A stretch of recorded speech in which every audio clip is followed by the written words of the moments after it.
मंगलवार की तरह इस मंगलवार भी कलेक्टर कार्यालय में जनसुनवाई संपन्न हुई। नवागत कलेक्टर आशीष सिंह नीचे तल मंजिल पर बैठे और दिव्यांगों के बीच पहुंचे और संवेदनशीलता के साथ उनकी समस्याओं को सुना और उनका हाथों हाथ निराकरण भी किया। उन्होंने 3 दिव्यांगों जिसमें सुरेंद्र सिंह, तारा बाथम और विनोद चौधरी को रेट्रोफिटेड स्कूटी मौके पर प्रदान करने के निर्देश दिए। कलेक्टर सिंह द्वारा दिव्यांग बालक शिव पिता अखिलेश निवासी बाणगंगा को सीपी चेयर प्रदान की गई और 76 वर्षीय ओम प्रकाश सिंह राठौर को डिजिटल कान की मशीन भी प्रदान की गई। कुल 157 आवेदन दिव्यांगजनों द्वारा रेट्रोफिटिंग स्कूटी हेतु दिए गए, जिन पर कलेक्टर आशीष सिंह द्वारा आवेदनों की स्क्रूटनी पश्चात कैंप लगाकर स्कूटी वितरण के निर्देश दिए गए। उन्होंने सामाजिक न्याय एवं निःशक्त जन विभाग अधिकारी को निर्देश दिए हैं कि दिव्यांगजनों के लिए रोजगार मेले का भी आयोजन जल्द से जल्द सुनिश्चित किया जाए ताकि यह सभी दिव्यांगजन सशक्त और आत्मनिर्भर बन सके। कलेक्टर आशीष सिंह ने अनेक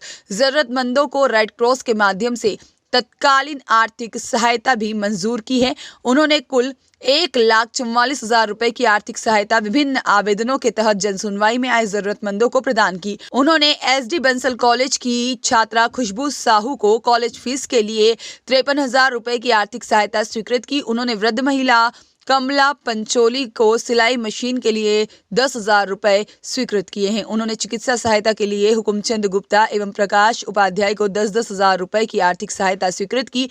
इसी तरह अन्य आवेदनों पर तत्कालिक जरूरतों की पूर्ति के लिए आर्थिक सहायता प्रदान की गई। जनसुनवाई में जो विभागीय अधिकारी समय पर उपस्थित नहीं हुए, उनका 1 दिन का वेतन काटने के निर्देश भी कलेक्टर श्री आशीष सिंह ने दिए हैं।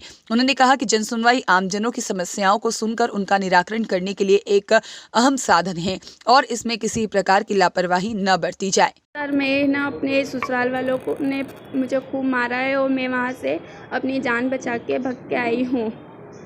कहाँ पर आपका ससुराल? गुना में। किस तरह का आचरण चाहते हो, किस तरह की कार्रवाई चाहते हो? मैं चाहती हूँ सर मुझे इंसाफ मिले। मैं अपने 5 साल का बच्चा था मेरा और हम दोनों जान बचा के वहाँ से भाग के आए। मेरे पति ने मुझे यहाँ चाकू मार दिया है और मेरे ससुराल वालों ने, सास ने और दोनों जेठों ने, दोनों जिठानियों ने मुझे 1 घंटे तक तलैया मोहल्ले में पीटते रहे दरवाज़ा बंद करके। मैं चाहती हूँ मुझे इंसाफ मिले। जब आपको पीटा आपने पुलिस वगैरह को कॉल नहीं किया? मेरे को उनने मेरा मोबाइल छीना सबसे पहले और मुझे दहेज के लिए प्रताड़ित करते रहे। पहले भी मेरे साथ मारपीट की थी, लेकिन अभी मुझे 7 अक्टूबर को राजीनामा करके ले गए थे और बोला था कि हम अच्छे से रखेंगे। मजिस्ट्रेट द्वारा मैं गई थी समझाइश के द्वारा मैडम की। उसके बाद में उनने मुझे वहाँ कुछ दिन अच्छे रखा। कुछ दिन बाद से मेरे हस्बैंड रोज़ मुझे किराए के घर में रखा रुटियाई में और मुझे रोज़ मारते पीटते परेशान करते, खाने को नहीं देते। फिर उसके बाद में कलेक्टर साहब से मिले, कलेक्टर साहब ने आपको क्या कहा? कलेक्टर साहब ने सर ने कहा है कि सुनवाई होगी। कहाँ पर है आपका ससुराल? मेरा ससुराल गुना में है और अभी तक 5 जनवरी से अभी तक मैं इधर से उधर घूम रही हूँ, मेरी कोई सुनवाई नहीं हो रही है। कौन है आपके ससुराल में? मेरे ससुराल में सास है सईदा मिर्जा, 2 जेठ हैं, 2 जिठानी हैं और इन सब ने मिलकर सब साथ में रहते हैं? सब साथ में रहते हैं वो लोग। और मुझे कुछ दिन के लिए अलग रखा था, लेकिन मैं एडमिट थी गुना में। मैं अपने बच्चे को भूख के कारण वहाँ पे गई ससुराल, तो उन सब ने मिलके मुझे खूब मारा, खूब परेशान किया। 1 घंटे तक लगातार मारते रहे। उसके बाद में दोनों जेठों ने मुझे पकड़ के रखा। मेरा नाम हिना खान है।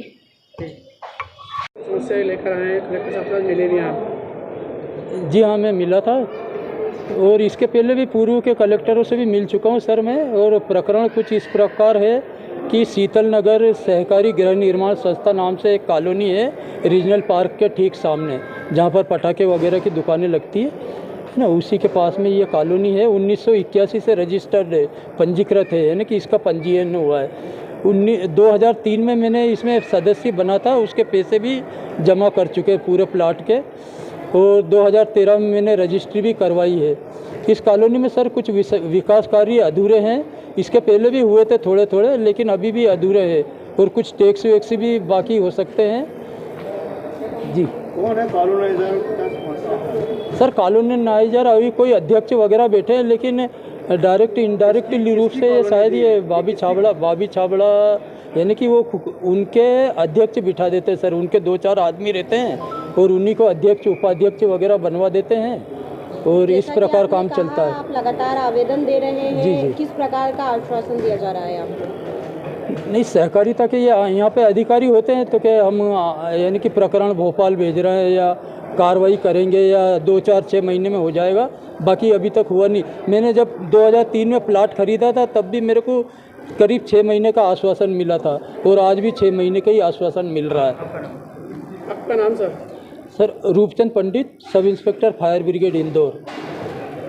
देखिए, आज जन सुनवाई में बहुत सारे आवेदन प्राप्त हुए और कई सारे आवेदन और ख़ासतौर पर जो दिव्यांगजनों से संबंधित थे वो स्कूटी से रिलेटेड थे और उनकी सुनवाई नीचे ग्राउंड फ्लोर पर जाकर करी गई है और कुछ लोगों को जो तुरंत पात्र दिख रहे थे उनको स्वीकृति भी प्रदान करी गई है।